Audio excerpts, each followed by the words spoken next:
Hello everyone. In this video I'm going to tie this imitation of alder fly. I came with this because I was too lazy, well, not too lazy, but I'm not very good at tying these wings, traditional style wings. So I came up with these wings. I'm obviously not claiming that this is my fly. I haven't seen exactly this fly before, but I definitely saw this kind of body in alder flies that's made by some Serbian authors, Alexander Panic and Goran Grubic. I mentioned them in my previous video with Alexandra.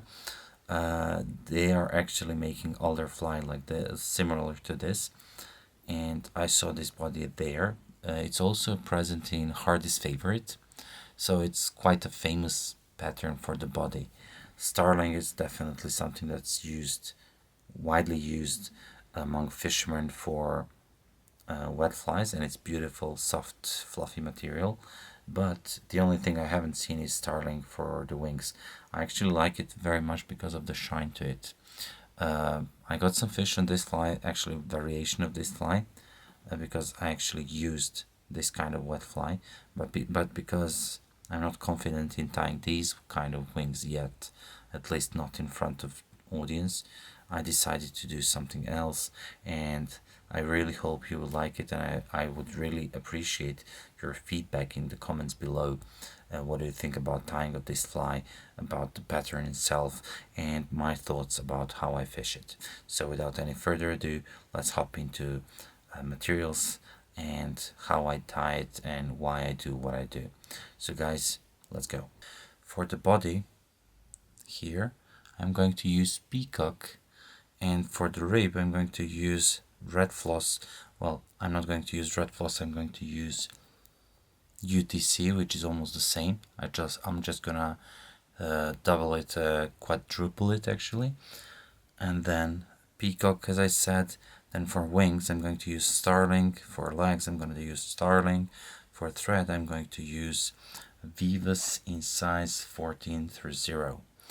Now without any further ado, I'm going to get into tying, and I'll explain to you why I think that this fly is very useful. I mean, I'm gonna show you pictures why it's obviously useful and why I think I developed it a little bit. So I'm starting with a hook. In this case it's dry fly hook size 14, because this is more or less the size of the hook that proves the best hookup rate ratio for me. The fish are very picky eaters. They eat delicately most of the time. So I need something with a little bit wider gap than those small flies that I would usually use for those fish. It's called army fish. I got the video on it. The reason why I chose dry fly hook for a wet fly is because I want slow, very slow sink rate if possible. Because the way how I fish it, I just cast it among the fish and let it sink. If fish don't react, I start stripping. Now, for the body, I'm going to use Peacock barb. Peacock barb is one beautiful material, as you all know, and there is a lot of things to know about these barbs. They are very special materials, and I'm going to go through it a little bit. As you can see, I have like two rather different in size barbs, but they were taken from same bird, from the same feather, sorry. Just this one is, the larger one is right below the peacock eye, and this one is from the bottom. In length they're relatively similar. In between, so this would be the top one, this would be the lowest one, but in between those barbs would be much larger and more uniform in width. Now before I start with barbs, I definitely need to put my thread on, and I'm going to do it with reverse jump hitch. So as you can see, I'm going under my hook with my left hand and going under and over towards me, making this half turn or whatever you want to call it. Then 1, 2, 3 reps, transfer the tag towards the front, catch it, and then I'll just go with a couple more and secure it. So I secure this tag. This way I'm going to save myself one layer of thread. For this fly, not particularly important, but no need to go from here covering the thread base of thread, going to the rearwards, then attaching the floss, going backwards, and then going again to catch the peacock. That would not make much sense. So I'll just go and cover everything.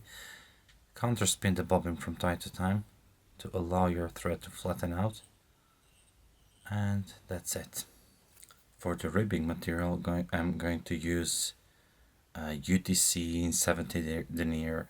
I'll just take one piece of it and I'm going to fold it once to double it over, and then doubled over I'm going to double it again, so quadruple, so I have enough thickness to it. Now you can do with less if you want, of course. You need to find the right amount of thread for the size of the hook and for the richness of the barb.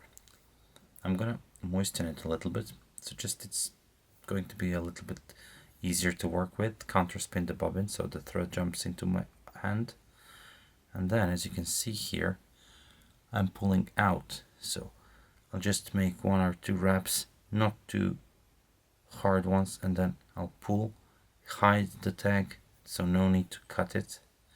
Now as you can see, my black thread is flat, red thread is flat, so it's completely reducing the bulk that I'm creating. And then exactly where the hook is starting to bend, I'm gonna stop this.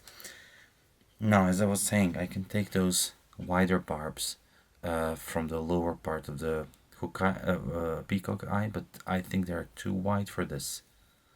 As you will see, it's like a hackle. This width here, when wrapped, is going to produce very full, very thick body. Oops. Which is too much for this fly, so I'm going to go a little bit lower, as you can see, where the barbs are less rich. I'm gonna pluck out 2 barbs for this fly,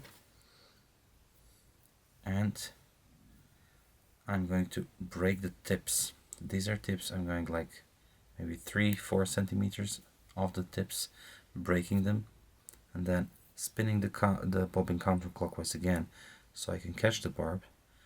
Now notice the length of the barbs. It's going to be the length of the body more or less, but I'm going to cover it just with couple of wraps, and then I'm going backwards, and I'm going to do something that it's purely here to make more durable fly. You can make it more pretty without twisting these barbs around the thread, but I want to reinforce it. You don't need to do it. It's double reinforcing right now, because I'm going to do it with this thread, which is very thin, and with a red thread, which is much thicker. It's going to protect the barb. Now instead of going counterclockwise, I'm going to go clockwise direction, because as I wrap barbs towards the hook eye, these wraps, because I'm going to hold the barb and the thread together, are going to spin together even more, so they're going to reinforce them much more. I've been talking about this effect in a thread control video, and then just a couple of wraps more, and that's it. Now you will see I'm holding thread and barbs together, trying to make equal tension there, and then one revolution,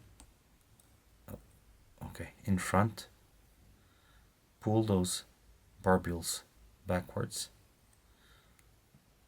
and then again, and pull them backwards, and again. It's not going to create a super neat body, but it's going to be highly functional. In one of the future videos I'm going to touch the more beautiful ways to tie this. I need to learn a little bit more about this, to be honest. I don't want to show you something that I don't think I'm confident with. Now, one more thing that is important to notice is don't overlap reps, because if you overlap, you'll create, I don't know how to say that, but it's just not nice. You're going to expose this bare part of the barb. Now, as you can see, this is even more twisted than it was before, so I need to untwist it, obviously, in order to reinforce, to secure everything, to tie it off. What I like to do, I shorten my thread a little bit because of the camera, and then I'll just go like this. And notice one more thing, I'm going to place barb along the side of the hook. The reason for that, I want to create wider profile here. It's easier for me to mount the feather over there. Now again, in clockwise direction, I'm going to spin this thread for two reasons. One reason is it's going to be corded even more as I wrap it around. The second reason is when I release the tension, the thread will jump. This is too much, but the thread actually will try to pull towards the hook eye. But if you go counterclockwise, which I will show you right now, and you start to make the first initial wrap, if you just try to do it, and like, look how it's running away from me, so it doesn't want to go over peacock. While, as I said, if you wrap it clockwise,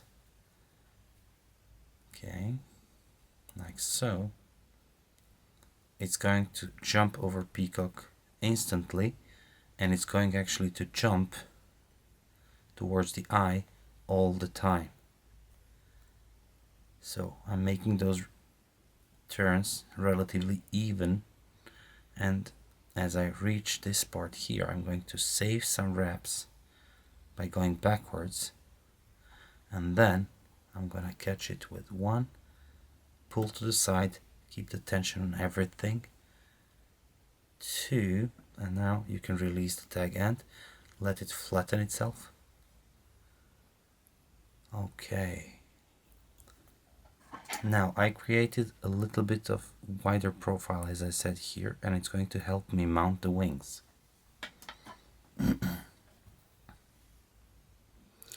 These barbicels, not barbules, I think barbicels is the right pronunciation, are going to hide the red floss, and they won't allow it to show too much.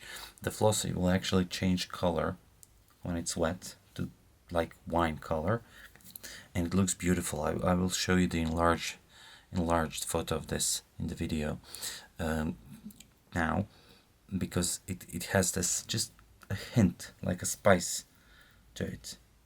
Now I need to choose the right starling feather for the wings. Well, not feather, rather feathers. And I'm going to choose it from the middle of the bird, because if those are the most symmetrical ones. Now let me show you.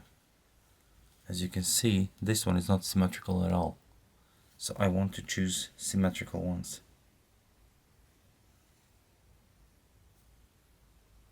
And of course, try to choose the feathers that are not destroyed.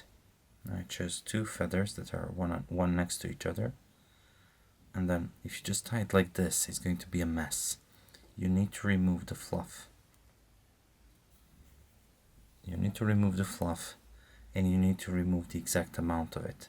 So again, if you want this wing to extend hook bend a little bit, so you want to remove more or less all those barbs from here, but not all of them. You need threads to hug couple of barbs as you wrap it around, so I'll just pull those without removing them. I don't want to remove too many. This is too much still, so I'll just go, I'll pull stroke back again. This is again too much, and one more time, I guess. So just one or two wraps I want of thread going over barbs. I will show you in a second that. Now this is what I've got. Two relatively small feathers. Okay. You can go one by one, tying those one by one, or trying to fix them at once. What I tried, what just works for me is tying them one by one. I just don't have enough control over those feathers because of one simple reason. The rachis here is more oval like this. So from this part to this part, from this surface to this surface, it's longer. Whilst if you watch it from this surface to this surface, it's more narrow. So it always wants to lay on this side. So it's easy to mount those feathers on the side of the hook like so. Let me show you here. It's easy to mount them like this and to fix them. But if you want to angle it a little bit, you need to use those barbs to your advantage to fix it a little bit, to have more control. That's just what I figured out. Maybe some of you guys have better solutions, so if you do, please help me. And now I'm going to just to position this wing where I want it. So counterspin the bobbin again to make it jump. Now I'm going to see if it looks good. It does. Okay, counterspinning the bobbin again.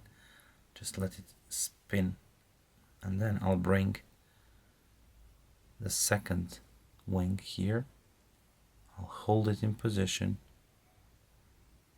and then soft wrap first and then pull upwards, and then one more time. Okay, now I'll just flatten the thread and then pull upwards, pull upwards, pull upwards, and then when I reach the peacock, I'll just stop and see if I did everything right. Seems pretty good. Not super symmetrical, but rather okay. It's going to be moved as I'm tying the other parts, well, as I'm tying the wing. Now, as you can see, I have plenty of space here. I can tie a dry fly by adding CDC here and just in a loop and wrapping it around, or hackle, but I would do black CDC for this one, dry version. But I'm going to add the same feather to it, just a bigger one. And I'm gonna add a lot of turns. I'm even going to use those with fluff over here because I want all the movement possible from this. Now I'm gonna fold the feather. For folding feathers, I mentioned it in my previous video, I think. Wayne Allen on globalflyfisher.com has his video tips, and that's the best place to see how to fold a feather, if you ask me. So basically what you need to do is to stroke those barbs to one direction, to one side of the rachis. Now, when I have all those barbs preened into my hand, I'm gonna just cut enough here, so tag long enough to cover this surface over here, like so. Important step is, again, counterspin the bobbin so the thread jumps into your hand.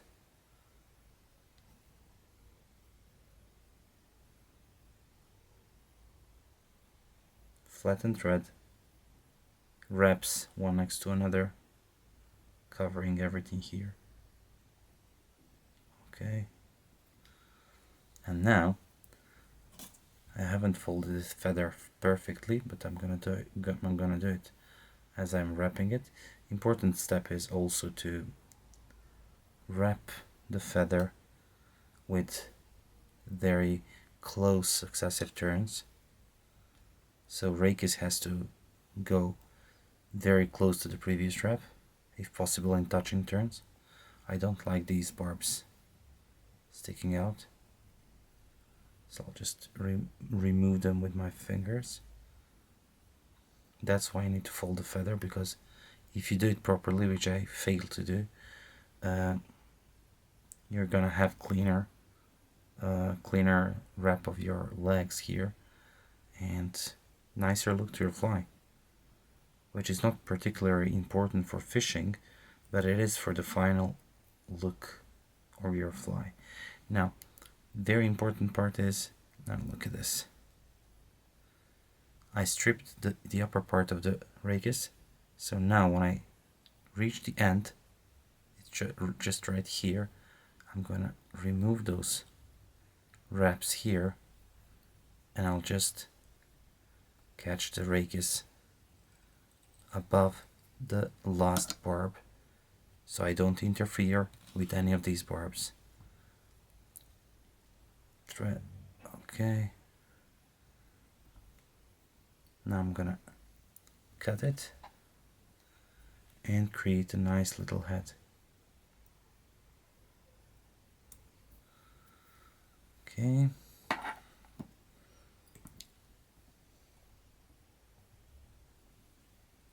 Going backwards because I want to create a nice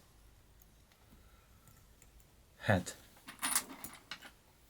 With flat thread, I'm gonna whip finish the fly, apply some super glue to it to protect the head and make it more pretty, and that's it. Take the smallest possible amount of super glue on the bodkin. This is probably too much, but let's see. I'm gonna stroke back those, and I'll just remove a little bit first. Oops. Yep, that's what I was afraid of. It went a little bit into the feathers.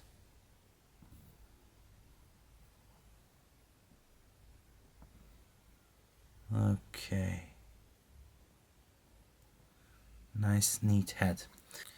So the way how I fish this fly is I would cast it to the cruising fish in front of it slightly, or a little bit more, or if the fish are still just waiting for something, I would cast it as near as possible, but without spooking them, which here means half a meter with a very delicate presentation. Let it sink. If nothing happens while the fly is sinking, I would strip it very slowly, figure of 8, and that's it. Usually I would see the behavior of the fish and react accordingly. So you would see the flash of the white mouth or something like that. If you don't see the fish, you'll just feel the tug eventually. So that's how I fish this fly. It's a single fly. I don't fish it in tandem or something, but I'm planning to do it below the dry fly, because with indication it would be much easier when I actually don't see the fish. So that would be it. So guys, please tell me what you think about this fly, and what do you think about my thoughts about how I fish it. If you have any recommendations, please feel free to recommend, and thank you for watching. See you next week.